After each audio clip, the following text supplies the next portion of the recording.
The sandstone-paved corridors opened to a magnificent chamber, the Rajya Sabha. माननीय सभासदों, माननीय सभापति जी. What has possibly seen more stalwarts from various walks of life, from business and sports to culture, than any other political institution in the country. The upper house of Indian Parliament has been playing a pivotal role in India's much cherished parliamentary democracy, keeping the bicameral structure alive, setting new records, and creating history since its inception. Hello and welcome, viewers. You're watching this special presentation of Sansad TV. During the span of more than 7 decades of its existence, the Rajya Sabha has stood the test of time as a legislative, deliberative, and oversight body in our democratic polity, and as a shining example of a supreme representative body. In this edition, let's track its glorious journey. The makers of our constitution, while establishing Rajya Sabha as second chamber of our parliament, had envisaged a distinct role for it in our parliamentary system. The Rajya Sabha is meant to provide a second look at the legislation passed by the other house and also to prevent hasty legislation, but not to prove a clog either to legislation or administration.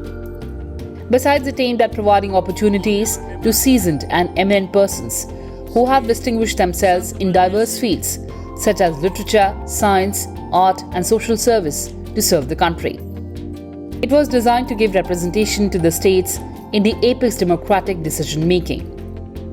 Members of Rajya Sabha are expected to be more experienced and learned, and less influenced by the ebb and flow of popular opinion. As House of Elders, it is expected to hold dignified and quality debates on issues of public importance and legislative proposals, and to ensure the accountability of the executive to Parliament. The Council of States, as defined in our Constitution, plays a critical role in our polity. Upholding the federal principle of our democracy, Rajya Sabha contributes towards the welfare of the people by voicing their concerns and acting as a platform for erudite discussions. Honorable members, terms upper house or House of Elders, though not part of official glossary, amply reflect uniquely significant importance of this institution. The demand for popular government and representative institutions, such as Parliament, remains central to our struggle for independence. The stalwarts of our epic fight for freedom and the founding fathers of our republic had conjured up the vision of Parliament as the institutional embodiment of our democracy and sovereign authority of our people. The Council of States, the second chamber of Indian Parliament, exemplifying that grand and challenging vision, was constituted in the year 1952. However, the origin of the idea for a second chamber can be traced to the Montagu-Chelmsford Report of 1919.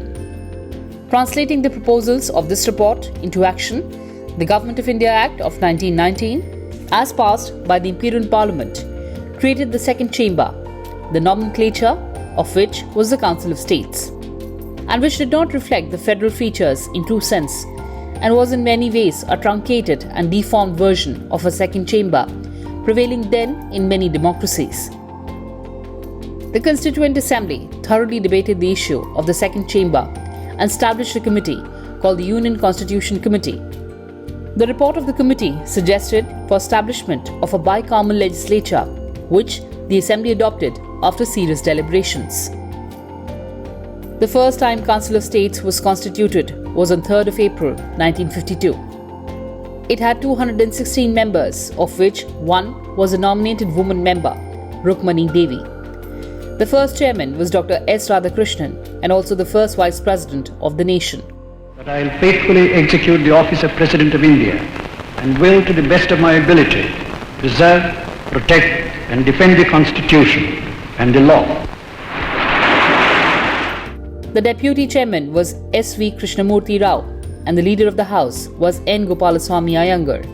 The first sitting of the Council of States was on 13th of May 1952, started with the President's address for both the upper and the lower house.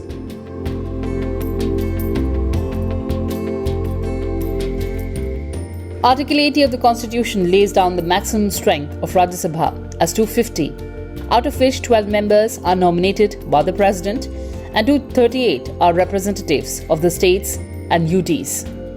The fourth schedule to the Constitution provides for allocation of seats to the states and union territories in the Rajya Sabha. The allocation of seats is made on the basis of the population of each state. Consequent on the reorganization of states and formation of new states, the number of elected seats in Rajya Sabha allotted to states and UTs changed from time to time since 1952. The representatives of the states and the UTs in the Rajya Sabha are elected by a method of indirect election. The representatives of each state and UTs are elected by the elected members of the Legislative Assembly of that state and by the members of Electoral College of the Union Territory, respectively, in accordance with the system of proportional representation by means of a single transferable vote.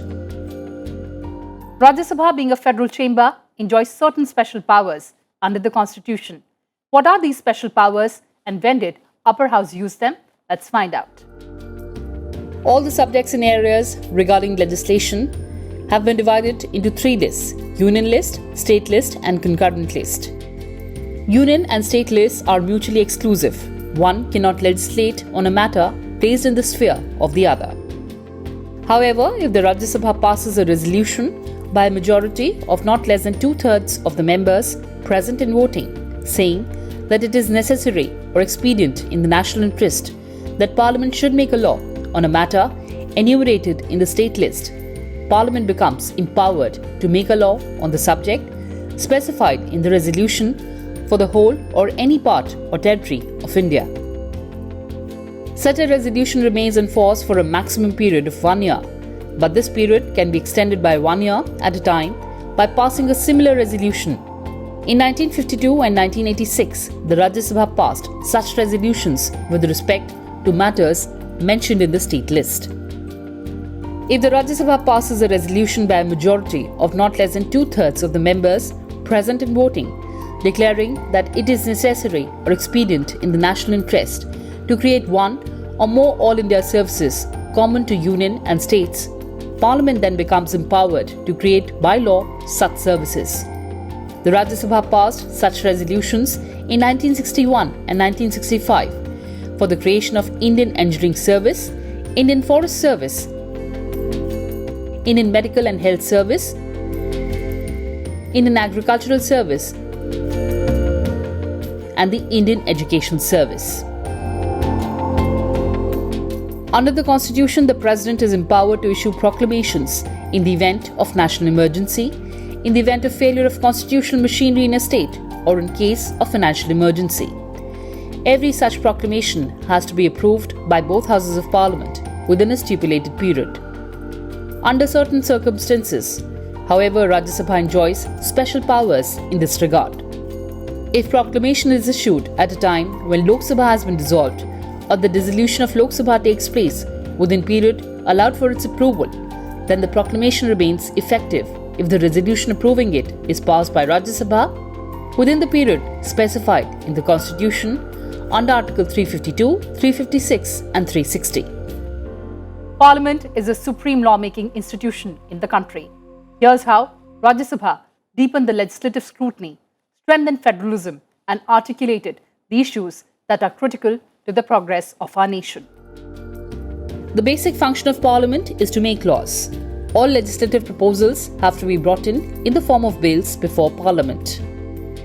A bill is a statute in draft and cannot become law unless it has received the approval of both the Houses of Parliament and the assent of President of India.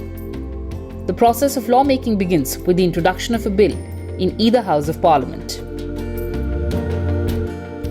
Concurrence of both houses is required to pass any bill. However, the framers of our Constitution anticipated situations of deadlock between the Rajya Sabha and the Lok Sabha. Therefore, the Constitution of India provides for joint sittings of both the houses to break deadlock. The joint sitting of Parliament is called by President of India under Article 108 and is presided over by the Speaker of the Lok Sabha. So far, joint sessions have been called only 3 times. During Dowry Prohibition Act 1961, Banking Service Commission Act 1978, Prevention of Terrorism Act 2002. So let's take a look at interesting firsts of Rajya Sabha. The first sitting of the House was held on 13th of May 1952. The first bill that was passed was the Indian Tariff Second Amendment Bill 1952. The first bill concerning social change was the Special Marriages Bill 1952. The first Constitution Amendment Bill was the Constitution's Second Amendment Bill 1953 for readjustment of representation in Lok Sabha by increasing the size of population per constituency. The first bill on law and order was the Preventive Detention Second Amendment Bill 1952. The first bill on imports was the Livestock Importation Amendment Bill 1953. The first media-related bill was the Press Objectionable Matters Amendment Bill 1953. The first bill on reorganization of states, the Andhra State Bill 1953.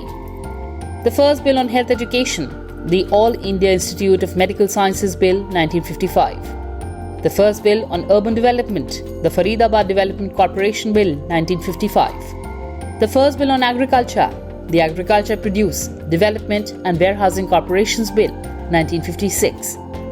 The first bill on All India Services, the All India Services Amendment Bill 1958. The first security-related bill, the Armed Forces, Assam and Manipur Special Powers Bill 1958. Since 1952, Rajya Sabha sat beyond midnight on 9 occasions to discuss certain important issues. The longest sitting was on 17th of December 1981, where the House sat till 4:43 am, next day for the consideration and passing of the Essential Services Maintenance Bill 1981. Rajya Sabha also celebrated its 100th and 200th session in 1977 and 2003 respectively. It reached another landmark in our parliamentary journey as it celebrated the 250th session. To celebrate the 250th session of Rajya Sabha, the House also held a discussion on the role of Rajya Sabha in Indian polity, need for reform. A commemorative volume of the evolution of Rajya Sabha and a silver coin of 250 and a postal stamp was also released.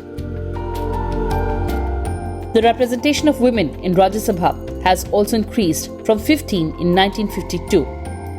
As a House of Elders, Rajya Sabha has to give lead and set high standards for other democratic bodies to emulate.